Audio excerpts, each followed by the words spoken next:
দর্শক আমাদের সাথে এই মুহূর্তে স্টুডিওতে কিন্তু আছেন বিএনপির ভাইস চেয়ারম্যান আব্দুল আওয়াল মিন্টু।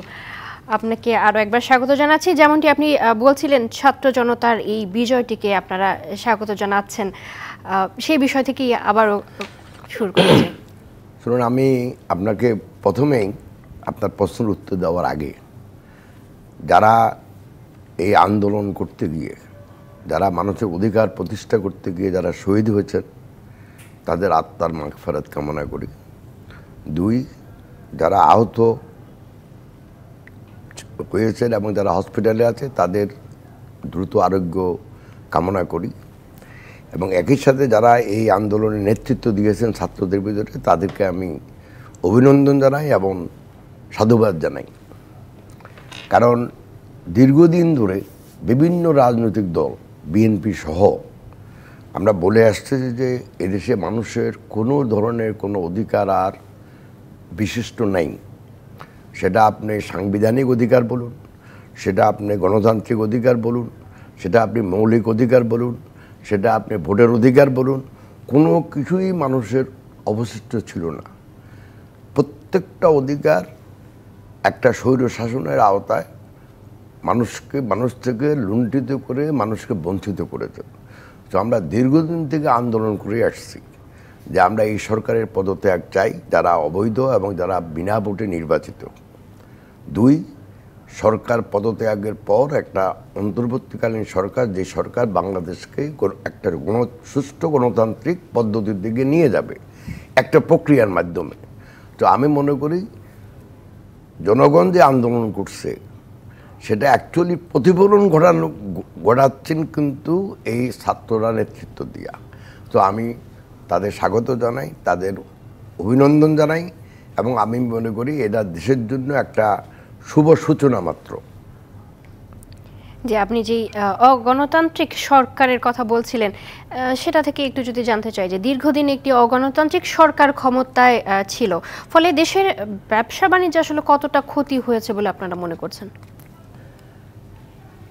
একটা জিনিস আপনাকে আমি একটু বলি, সেটা হলো আপনি যদি একটা দেশে ব্যবসা বাণিজ্যের প্রাথমিক পদক্ষেপ হইল মানুষের উদ্যোগ এবং উদ্যমের সদ্ব্যবহার করা এবং মানুষের যে কর্মশীলতা সেটাকে ব্যবহার করার সুযোগ সৃষ্টি করা, কিন্তু কোনো অগণতান্ত্রিক বা স্বৈরাচারী শাসনের আওতা সেটা কখনো একটা দেশে হয় না।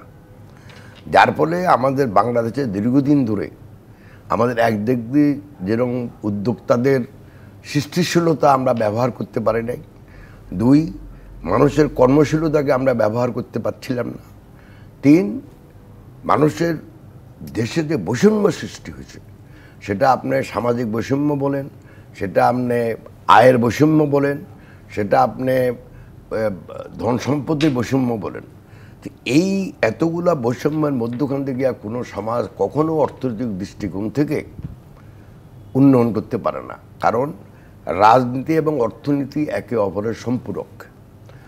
এমন কোনো দেশ আপনি দেখাতে পারবেন না যেখানে রাজনীতি খুব ভালো কিন্তু অর্থনীতি খুব খারাপ। আবার এমন কোনো দেশও আপনি দেখাতে পারবেন না যেখানে অর্থনীতি খুব ভালো কিন্তু রাজনীতি খুব খারাপ। সো রাজনীতি এবং অর্থনীতি এই দুইটা একে অপরের অনেকটা ভাই বোনের মতো সম্পূরক। সো অবশ্যই আমি আপনাকে বলতে পারি বিনা দ্বিধায় যে বাংলাদেশের বিদ্যমান অর্থনৈতিক পরিস্থিতি রাজনীতি থেকেও অনেক বেশি খারাপ ছিল, যেখানে মানুষ কোনো আপনি প্রবৃদ্ধি যাই ওনারা বলুক, এটার ভিতরে একটা মিথ্যা পরিসংখ্যান আছে, কিন্তু প্রবৃদ্ধি তো আপনি কিভাবে অর্থনৈতিক প্রবৃদ্ধিটা করবেন সেটা একটা মুখ্য বিষয়। এখন আপনি ধরুন একটা পদ্মা ব্রিজ করলেন, হাজার হাজার কোটি টাকা খরচ করলেন, আমি কোনোভাবেই বলি না যে পদ্মা ব্রিজের বাংলাদেশে দরকার নেই। পদ্মা ব্রিজের একটা সামাজিক ভ্যালু আছে, শুধু অর্থনৈতিক ভ্যালু তা না। কারণ এই পদ্মা ব্রিজ হওয়াতে মনে করেন লক্ষ লক্ষ লোকের প্রতিদিন যে আসা যাওয়া সেটা 2 ঘন্টার সময় সেভ হয়, কিন্তু এই সময়টা যে আপনি সেভ করতেছেন আপনার যে মানে কোনো কাজে, সেটাকে কীভাবে আপনি কাজে লাগাচ্ছেন। তো এখন প্রশ্নটা হলো যে আপনি অর্থনৈতিক প্রবৃদ্ধি বাড়ানোর সময় কোন পদ্ধতি এবং কোন প্রক্রিয়া বা কোন পলিসি অনুসরণ করবেন সেটা হলো আমাদের দেশের জন্য মুখ্য বিষয়। বিকজ আমাদের দেশে জনসংখ্যা অন্য দেশের থেকে অনেক বেশি। এখন মনে করেন যদি আপনার জাপানে যান, তাদের এমন কোনো ইন্ডাস্ট্রি তারা করতে পারবে না যে ইন্ডাস্ট্রিতে জনসংখ্যা বা লোকবল বা কর্মসংস্থান বেশি লাগবে, কারণ সে ওদের তো লোক নাই। অন দ্য কন্ট্রারি, বাংলাদেশের জন্য আপনাকে এমন বিনিয়োগ করতে হবে, এমন এমন অর্থনৈতিক ব্যবস্থাপনা গড়ে তুলতে হবে যেখানে কম ইনভেস্টমেন্ট দিয়ে আপনি বেশি সংখ্যক লোকের চাকরির সংস্থান করতে পারেন। এখন তাদের এই চাকরির সংস্থান না হওয়াতে একদিক দিয়ে দেশের লোক বেকার থাকাতে দেশে সামাজিক সমস্যা অতি প্রকট দাঁড়িয়েছে। দুই, বাংলাদেশ থেকে ভালো ভালো ব্রেইনগুলা সব বিদেশে চলে যাচ্ছে, যারা ইয়ং কর্মঠ কাজ করতে পারবে তারাও বিদেশে চলে যাচ্ছে। তো বাংলাদেশ নানা দিক থেকে, অর্থনৈতিক দৃষ্টিকোণ থেকে, প্রত্যেকটা দৃষ্টিকোণ থেকেই আপনি খুব খারাপ দিকে যাচ্ছিল। আর এমন খারাপ পর্যায়ে এটা পৌঁছেছে গত 1-2 বছরে যে এর থেকে আর নিচে নামার কোনো রাস্তা আমাদের সামনে ছিল না। তো অতএব এখন আপনি যদি দেখেন একদিক দিয়া বিনিয়োগ একদম নেই, বরং বিনিয়োগের প্রবৃদ্ধি মাইনাস, ঋণাত্মক। ফরেন এক্সচেঞ্জ নাই, এলসি খুলতে কেউ পারতেছে না, ফ্যাক্টরিগুলো চালাতে পারছেন না, বিকজ র মেটেরিয়াল বা কাঁচামাল আনার জন্য আপনি এলসি খুলতে পারছেন না। সো যে আঙ্গিকেই আপনি দেখেন এক্সিস্টিং ফ্যাক্টরিগুলো চালাতে পারছিল না, আবার নতুন কোনো বিনিয়োগও হচ্ছে না দেশে। তাহলে আমাদের যে প্রতি বছর যে আমাদের জনসংখ্যা 1.3 বলেন 4 বলেন, আমি তো পরিসংখ্যান যাই বলে এটা বিশ্বাস করি না বাংলাদেশে। অতএব এই যে জনসংখ্যা বাড়তেছে, প্রতি বছর 20 থেকে 25 লক্ষ লোক কর্মবাজারে প্রবেশ করতেছে। আবার ঐতিহাসিকভাবে যখনই একটা দেশে কৃষির প্রোডাক্টিভিটি বাড়ে, অর্থাৎ উৎপাদনশীলতা বাড়ে, বিকজ আপনি মেশিন ইউজ করতেছেন, আপনি মোর ফার্টিলাইজার দিচ্ছেন, মোর পেস্টিসাইড দিচ্ছেন, যত বেশি উৎপাদনশীলতা বাড়বে তত কৃষিখাত থেকে আরও লোক কর্মচ্যুত হইয়া কর্মবাজারে আসবে। তো নতুন লোক 15-16 বছর, নতুন ছেলেপেলেরা 15-16 বছর বয়স প্রাপ্ত হওয়ার পরে তারা কর্মবাজারে আসতেছে, কৃষিখাত থেকে অনেক লোক কর্মবাজারে আসতেছে। তো এই লোকগুলো কোনো চাকরি তো হচ্ছিল না, যার ফলে বেকারত্ব বেড়ে যাওয়াতে দেশে এমন এক সামাজিক অস্থিতিশীলতার সৃষ্টি হচ্ছে যে একদিন, তাহলে দেখেন আপনাদের সামাজিক অবস্থা খুবই খারাপ ছিল, চুরি ডাকাতি মারামারি আত্মহত্যা, আপনি যেই আঙ্গিকে দেখেন সব আঙ্গিকে কিন্তু এটা বেড়ে যাচ্ছিল। ইভেন বাংলাদেশ অনেক ভালো করতেছিল, যেমন মনে করেন চাইল্ড ম্যারেজ, বাল্য বিবাহ, সেটাও কিন্তু অনেক বেড়ে গেছে, আত্মহত্যা বেড়ে গেছে, একে অপরের সাথে ঝগড়াঝাটি বেড়ে গেছে, বাড়িতে বাড়িতে খুনাখুনি শুরু হচ্ছে। তো সামাজিক অবস্থা এমন পর্যায়ে গিয়েছে এই দেশ আর সেটা মানে নেওয়ার মতো আর কোনো ক্ষমতা নাই। অর্থনৈতিক দুরবস্থা এমন এক পর্যায়ে পৌঁছাচ্ছে যে সেখানে অনেক যারা মধ্য আয়ের বলে নিজেদের বিবেচনা করত তারা এখন নিম্ন আয়েতে পতিত হয়েছে, যারা নিম্ন আয়ের ছিল তারা এখন গরিব অবস্থাতে চলে গেছে। সো রাজনীতি তো নাই, রাজনীতি চলে গেছে রাজনীতিবিদদেরকে বাদ দিয়া সন্ত্রাসীদের হাতে, স্পেশালি যারা সরকার দলীয় রাজনীতিটা চলে গেছে কমপ্লিটলি সন্ত্রাসীদের হাতে, যারা মানে বন্দুক চালায়, যারা সন্ত্রাসী করে, যারা মানুষ মারে, যারা দখল করে, এদম লোকের হাতে। সো রাজনীতি হতে গেছে সন্ত্রাসীদের হাতে, ব্যবসা প্রায় বন্ধ হওয়ার উপক্রম, নতুন কোনো বিনিয়োগ হচ্ছে না, ফরেন এক্সচেঞ্জ মানে বিদেশি মুদ্রার অভাবে আপনি কোনো এলসি খুলতে পারছেন না, যার ফলে কাঁচামালের অভাবে দেশে অনেক যারা বিনিয়োগ করছে ওই প্রতিষ্ঠানগুলো ঠিকমতো চলছে না। সো যদি আপনার সব আঙ্গিকে দেখেন সামাজিক অবস্থা, রাজনৈতিক অবস্থা, অর্থনৈতিক অবস্থা এবং আর্থিক ব্যবস্থাপনা বা আর্থিক আপনি দেখেন প্রতিটি ব্যাংকের অবস্থা খুবই খারাপ, এগুলো জবরদখল হয়ে গেছে। সো শুধু যে জমি দখল করে তা না, এই গত সরকারের আওতায় কিছু কিছু স্বার্থান্বেষী গোষ্ঠী ব্যাংকগুলোকে দখল করে নিয়েছে। তো সেজন্য আপনাকে বলতেছি দেখেন যে এটাকে কোনো অবস্থায় ভালো বলা যাবে না। অতএব আমি সেজন্যই ছাত্রদের যারা নেতৃত্ব দিয়েছেন তাদেরকে আমি সাধুবাদ জানাই, তাদেরকে অভিনন্দন জানাই যে কাজটা আমরা খুব পারি নাই এতদিন, তারা এটাকে একদম নিজেরা অগ্রণী ভূমিকা নিয়ে সেই কাজটা তারা সমাধা করছে। অতএব আমি মনে করি বাংলাদেশের মানুষের অধিকার প্রতিষ্ঠায়, ভোটের অধিকার প্রতিষ্ঠায়, সাংবিধানিক অধিকার প্রতিষ্ঠায় প্রাথমিক বিজয় অর্জন করা হয়েছে। অবশ্যই অধিকারের বিষয়টি যেটি বলছিলেন, একটা অধিকার কিন্তু চলে আসে বাক স্বাধীনতা, যেটা আমরা কিন্তু দেখেছি যে এই দীর্ঘ 15 বছরে সেটা আসলে গলা চেপে ধরা হয়েছে, যেটা এখন প্রকাশ্যে আসছে। বিশেষ করে আমি যদি গণমাধ্যমের স্বাধীনতার কথা বলি, এখন দেখা যাচ্ছে যে এই স্বৈরাচার সরকারের পতনের পর বিভিন্ন টিভি চ্যানেলগুলোতে এই যে হামলা হচ্ছে, ভাঙচুর হচ্ছে, স্টেশন বন্ধ করে দেওয়া হচ্ছে, এটা তো আসলে একটা স্টেশনের সাথে অনেক মানুষের রুটি রুজি জড়িত থাকে। এই বিষয়টাকে আসলে কিভাবে দেখছেন আপনারা? প্রথম কথা হলো, আমি যখন অধিকারের কথা আপনাকে বলছি, সাংবিধানিক, মৌলিক এবং ভোটের অধিকার আলাদা বা গণতান্ত্রিক অধিকার, এটার ভিতরে কিন্তু যখনই মৌলিক অধিকার কথা আমরা বলি তখন এই বাক স্বাধীনতা কিন্তু প্রথমেই আসে। 2, কোনো নৈরাজ্যকর পরিস্থিতি, আপনি শুধু মিডিয়া হাউস আপনি বাদ দেন, কোনো জায়গায় যারা হামলা করছে তারা দুষ্কৃতিকারী, সে বিএনপি করুক, সে আওয়ামী লীগ করুক, সে যাই করুক, এটার আমরা একবার মানে সর্বতভাবে এটা আমরা বিরুদ্ধে। আমরা চাই যারা এই দুষ্কৃতিকারীর কাজ করছে তাদেরকে আইনের আওতা আনা হোক। সেই জন্যই গতকাল বিএনপি পাবলিক মিটিং করে জনগণকে সাবধান করে দিয়েছে যে কোনোভাবেই দেশে কোনো রকমের কোনো নৈরাজ্যকর প্রতিষ্ঠা করা যাবে না, কোনো নৈরাজ্য হতে পারে এরকম কোনো কাজও করা যাবে না। একদম আমরা এটা পাবলিকলি আমাদের দলের ভারপ্রাপ্ত চেয়ারম্যান এবং আমাদের দলের নেত্রী, যিনি অসুস্থ অবস্থায় থাকা সত্ত্বেও হসপিটাল থেকে জনগণের জন্য মেসেজ দিচ্ছেন যে মানুষের ভিতরে কোনো ভেদাভেদ করা যাবে না, কে কোন লীগ করে, কে কোন দল করে, এটা কোনো ইম্পর্টেন্ট ইস্যু না। সবাই বাংলাদেশি মানুষ, কে ধর্ম বর্ণ নির্বিশেষে এবং কে কোন দল করে এগুলি নির্বিশেষে সবাই আমরা ভাই বোন। অতএব এই দেশে কোনো নৈরাজ্যকর অবস্থা সৃষ্টি করা যাবে না। আমরা একত্রে মিলেমিশে এই দেশটাকে আমরা করতে চাই। আর একটু যদি জানতে চাই যে আজকেই নোবেল বিজয়ী অর্থনীতিবিদ ডক্টর মোহাম্মদ ইউনূসের নেতৃত্বে একটি অন্তর্বর্তীকালীন সরকার গঠন হবে, এই সরকারের কাছে আপনাদের প্রত্যাশা কি থাকবে? আমি তো এটা কালকে আমাদের নেতারাও বলছেন, আমরা দীর্ঘদিন ধরে বলে আসতেছি যে আমরা সরকারের পদত্যাগ চাই। কারণ এই সরকারের আওতায় কোনো দিন কোনোভাবে কোনো অবাধ, সুষ্ঠু, গ্রহণযোগ্য এবং জনগণের কাছে অ্যাকসেপ্টেবল কোনো নির্বাচন তারা করতে পারবে না। বিকজ এই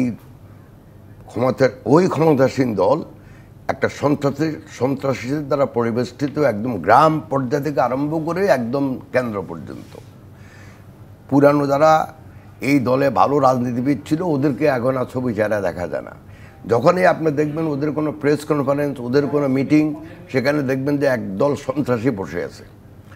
অতএব আমরা প্রথম থেকে আমরা চাইছিলাম যে এই সরকারের পদত্যাগ কী জন্য, সেটা হলো আমরা একটা অবাধ, সুষ্ঠু, গ্রহণযোগ্য নির্বাচনের মাধ্যমে আমরা দেশে একটা গণতান্ত্রিক সরকার প্রতিষ্ঠা করতে চাই, যে সরকার জনগণের কাছে দায়বদ্ধ থাকবে। অতএব অন্তর্বর্তীকালীন সরকারের আমাদের একটাই চাওয়া, সেটা হলো যত দ্রুত, যত সত্বর দেশটাকে একটা গণতান্ত্রিক প্রক্রিয়ার মাধ্যমে নিয়ে মানুষের স্বাধীনতাগুলোকে ফেরত দেওয়া, মানুষের দ্বারা নির্বাচিত সরকার প্রতিষ্ঠা করা, যে সরকার মানুষের নিকট দায়বদ্ধ থাকবে, জবাবদিহিতার সম্মুখীন হবে।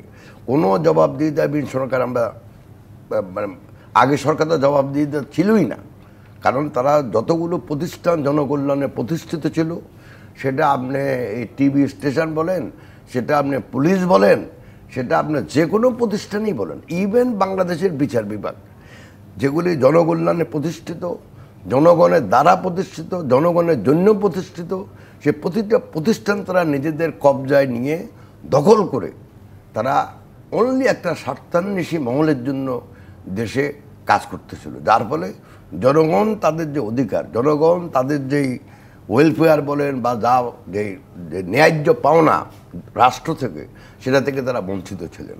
সো আমি মনে করি ওইটাই অন্তর্বর্তীকালীন সরকার করবে, যত দ্রুত সম্ভব দেশটাকে গণতান্ত্রিক প্রক্রিয়া নিয়ে প্রথমেই মানুষের অধিকারগুলো প্রতিষ্ঠা করা, ইনক্লুডিং ভোটের অধিকার, তারপরে ভোটের মাধ্যমে অবাধ সুষ্ঠু নির্বাচনের মাধ্যমে দেশে জনগণের সরকার প্রতিষ্ঠা করা। এমন প্রত্যাশা আমাদের সবারই। আবারও একটু অরাজকতার বিষয়টাতে একটু যদি জানতে চাই, যে সোমবার সরকার পতনের পর আজ বৃহস্পতিবার, এই ৩-৪ দিনে আমরা যেটা দেখছি যে আইন শৃঙ্খলার কিছুটা অবনতি হয়েছে। আমরা বিভিন্ন ধরনের ডাকাতি ছিনতাইয়ের বিষয়টিও শুনছি। সেক্ষেত্রে আসলে আপনাদের দলের পক্ষ থেকে আপনারা মাঠ পর্যায়ে কি করছেন এবং আপনাদের বার্তাটা কি থাকবে? শুনুন, প্রথম কথা হলো এমনভাবে আগের সরকার পদত্যাগ করছে বলেন বা সরকার প্রধান চলে গেছে বলেন, এটা একটা দেশের উপর আরেকটা অতর্কিত হামলা বলে আমি মনে করি। এটা তো একটা পদ্ধতি ছিল। এরশাদ সাহেব তো রিজাইন করছে, কিন্তু 3 দিন আর থাকতে এরশাদ সাহেব একটা কন্ডিশনের বলছে আমি এইভাবে আমি রিজাইন করব, মনে করেন। হঠাৎ করে একটা সরকার যখন একটা দেশে নাই এবং আরেকটা সরকার প্রতিষ্ঠিত হয় নাই, তাহলে আপনি যেটা বলে আইনশৃঙ্খলাটা কে রাখবে? আপনি দেখেন পুলিশ সাথে জনগণের তো মারামারি চলতেছিল, এতদিন পুলিশ মারতেছিল, ওই সময় ক্ষমতাসীন রাজনৈতিক দলের সন্ত্রাসীদের সাথে পুলিশ একত্র হয়ে তো মানুষ মারতেছিল। সো হঠাৎ করে পুলিশ চলে গেছে, কারণ মানুষের সাথে পুলিশের যে সংঘর্ষ, সেই সংঘর্ষ এড়ানোর কোনো উপায় ছিল বলে আমার কাছে মনে হয় না। কারণ আপনি যখন খামাকা গুলি করতেছেন, জনগণ, আপনি দেখেন এই যে প্রথম যখন ছাত্র আন্দোলন শুরু হয় কোটা নিয়ে, আমি তো ওরা তো 1 তারিখ 2 তারিখ থেকে এটা করতেছে, আমি তো 15-16 তারিখ পর্যন্ত এটা একদমই শান্তিপূর্ণ একটা আন্দোলন ছিল। তাহলে হঠাৎ করে কেন সন্ত্রাসী লেলিয়ে দেওয়া হইলো? এই সন্ত্রাসী কারা? সেগুলি আপনি দেখছেন, আপনাদের টেলিভিশনে দেখাইছেন যে পুলিশের সাথে আরেকটা হেলমেট বাহিনী আছে, তারাও বন্দুক নিয়ে আছে। তো এই যে সন্ত্রাসী বাহিনী কর্তৃক পরিবেষ্টিত পুলিশ ছিল, তার মানে পুলিশ সন্ত্রাসীদের সহায়তা করতেছিল জনগণকে মারার জন্য। পুলিশও মারছে, সন্ত্রাসীরাও মারছে। এখন হঠাৎ করে সেই পুলিশ কাজ বন্ধ করে দিয়েছে। তো দেশের সরকার নাই, দেশে পুলিশ নাই, রাস্তাঘাটে না হয় আমাদের শিক্ষার্থীরা মানে যেন ট্রাফিক আইন মানে চলে সেজন্য হয়তো একটু সাহায্য করতেছে, রাস্তাঘাট পরিষ্কারও তারা এই ছেলেমেলেগুলা করতেছে, আমি সব সাধুবাদ জানাই, কিন্তু আইন শৃঙ্খলা তো তারা রক্ষা করতে পারবে না। সো এই জন্যই আমরা বলছি যে সরকার ছিল না, কিছুই ছিল না। বিএনপি তাদের পক্ষ থেকে এমন কোনো জায়গা নাই যেখানে চেষ্টা করে নাই, বাট বিএনপি থেকেও তো কেউ দুষ্কৃতিকারী নাই এমন তো আমি বলবো না ভাই। কারণ দীর্ঘদিন অত্যাচারিত একটা লোকজন, কিন্তু বিএনপি নেতৃত্বের পক্ষ থেকে জেলা ভিত্তিক বলেন, উপজেলা ভিত্তিক বলেন, ইউনিয়ন ভিত্তিক বলেন, কেন্দ্রভিত্তিক বলেন, বিএনপির প্রতিটি নেতা চেষ্টা করছে যেন কোনো রকমের কোনো নৈরাজ্য সৃষ্টি না হয়। তদুপরিও যা হচ্ছে যেটা, সেই জন্য আমি মনে করি এটা এটা অনেক দুঃখের জিনিস, এটা হওয়া উচিত ছিল না বাংলাদেশে। বিকজ আমরা সবাই স্বাধীনতা চাইছি, স্বাধীনতা চাচ্ছিলাম কার থেকে? একটা স্বৈরাচারী একদলীয় শাসন ব্যবস্থা থেকে। কিন্তু স্বাধীনতার মানে এই নয় যে আপনি যাকে ইচ্ছা তাকে যাই আইন নিজের হাতে তুলে নেবেন। আমরা আইনের শাসন চাইছি, বিকজ আমরা আইন দ্বারা শাসিত হওয়া একটা সমাজ ছিলাম। সো আইনের দ্বারা শাসিত হওয়ার পরিবর্তে আমরা চাইছি যে আমরা যেন আইনের শাসন দ্বারা শাসিত হই। অর্থাৎ আইনের শাসন যখন প্রতিষ্ঠিত হবে, তখন আমাদের সবার অধিকার সমভাবে প্রতিষ্ঠিত হবে। কারণ বাংলাদেশে মানুষের অধিকার ছিল মানে কারোর জন্য আপনি আইনের ঊর্ধ্বে, কারোর জন্য আইন ব্যবহার করে, একই আইন ব্যবহার করে আপনাকে জেলে ঢুকে দিচ্ছে, একই আইন ব্যবহার করে আপনাকে ইলিগেলি পুলিশ নিয়ে যাচ্ছে। সো আমরা চাচ্ছি যে আইনের শাসন মানে আইনের সম প্রয়োগ এবং মানুষের সম অধিকার, যেটা বিঘ্নিত হয়েছে গত 3-4 দিন, তাতে কোনো সন্দেহ নাই। যারা এই কাজটা করছে, নৈরাজ্য সৃষ্টি করছে, তাদেরকেও বিচারের আওতায় আনা উচিত। আর একটু যেটা জানতে চাই যে মেধাবী ছাত্রদের কথা আপনি বলছিলেন শুরুতে, আমরা দেখে থাকি যে অনেক মেধাবী ছাত্রছাত্রী কিন্তু বিদেশমুখী হয়ে যায়, দেশ বিমুখ হয়ে যায়, তারা বিদেশে গিয়ে ওখানে চাকরি করছেন। এখন যেহেতু ছাত্রদের হাত ধরে একটি বিজয় এসেছে এবং এই তরুণ প্রজন্ম কিন্তু বেশ ভালো করছে, আপনি যদি আইন শৃঙ্খলার কথা যেটা বলছিলেন, ট্রাফিক নিয়ন্ত্রণের কথা বলছিলেন, সব মিলিয়ে আপনার বার্তা কি থাকবে এই তরুণ প্রজন্মের কাছে, এই মেধাবী ছাত্রছাত্রীদের যে দেশ পুনর্গঠনে তারা আসলে কিভাবে ভূমিকা রাখতে পারে?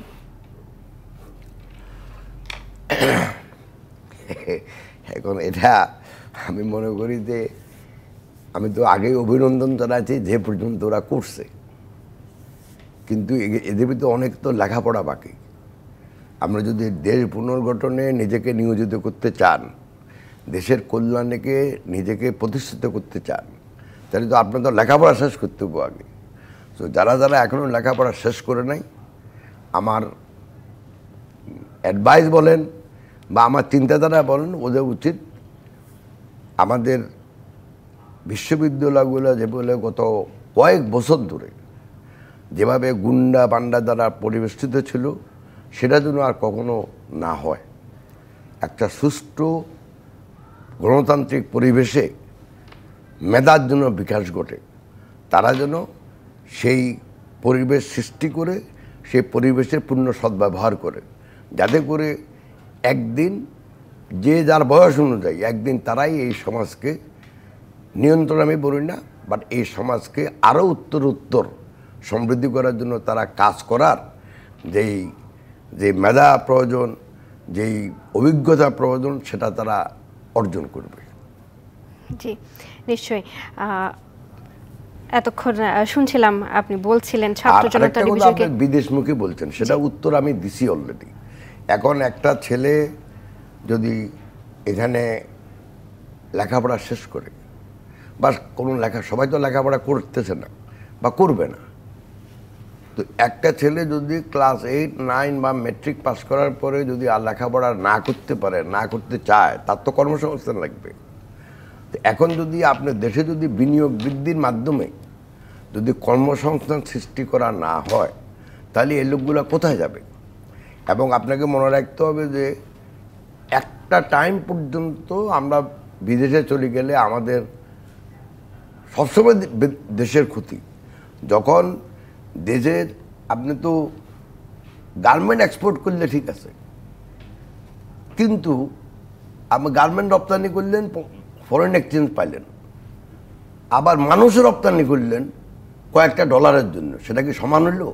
কারণ এই লোকটা যদি দেশে থাকতো, সে যদি নিজের উদ্যোগ এবং উদ্যমকে ব্যবহার করার সুযোগ পেত, বা সে যদি তার কর্মশীলতাকে ব্যবহার করতে আমার দেশে করতো, তাহলে তো আমার দেশের সম্পদ বৃদ্ধি হতো। সো শিক্ষিত বলেন, অশিক্ষিত বলেন, অভিজ্ঞতা সম্পন্ন বলেন, কম অভিজ্ঞতা সম্পন্ন বলেন, যারাই বিদেশে চলে যায়, আমি মনে করি এটা মেধার পাচার হচ্ছে। এই মেধার পাচার কিন্তু টাকা পাচারের থেকে কোনো অংশেই কম না। তো আমি চাই বাংলাদেশে এমন এক পরিবেশ সৃষ্টি হবে, যেই পরিবেশে প্রত্যেকটা ইয়ং ছেলে বা মেয়ে যেই হোক, তারা তাদের উদ্যোগ এবং উদ্যমে সদ্ব্যবহার করার মাধ্যমে, দেশেই কর্মশীলতার মাধ্যমে দেশকেই সমৃদ্ধশালী এবং দেশের উন্নতির জন্য কাজ করে যাবে। নিশ্চয়ই একটি সুন্দর বাংলাদেশ আগামী ভবিষ্যতের প্রত্যাশা আমরা সবাই করছি। আপনাকে জনাব আব্দুল আওয়াল মিন্টু, আপনাকে অসংখ্য ধন্যবাদ আমাদের সাথে স্টুডিওতে যুক্ত হয়ে এতক্ষণ সময় দেওয়ার জন্য। ধন্যবাদ, আপনাকেও ধন্যবাদ এবং দর্শক ভাইদেরও ধন্যবাদ। তবে আরেকটা জিনিস, আমি আবারও যারা আত্মহতি দিয়েছেন এই দেশের কল্যাণের জন্য, সেই ছাত্র নেতৃবৃন্দ থেকে শুরু করে প্রতিটি নিহত শহীদদের প্রতি, শহীদের আত্মার মাগফিরাত কামনা করি। যারা এখন হসপিটালে আছেন তাদের তাড়াতাড়ি যেন আরোগ্য লাভ করে, সরকার জন্য পুরোপুরি তাদেরকে, যারা শহীদ হয়েছেন তাদের পরিবারকে সহায়তা করে, যারা হসপিটালে আছেন তাদেরকে সহায়তা করে, ভালো চিকিৎসার জন্য প্রয়োজনে তাদেরকে বিদেশে পাঠানো। অবশ্যই, জি ধন্যবাদ।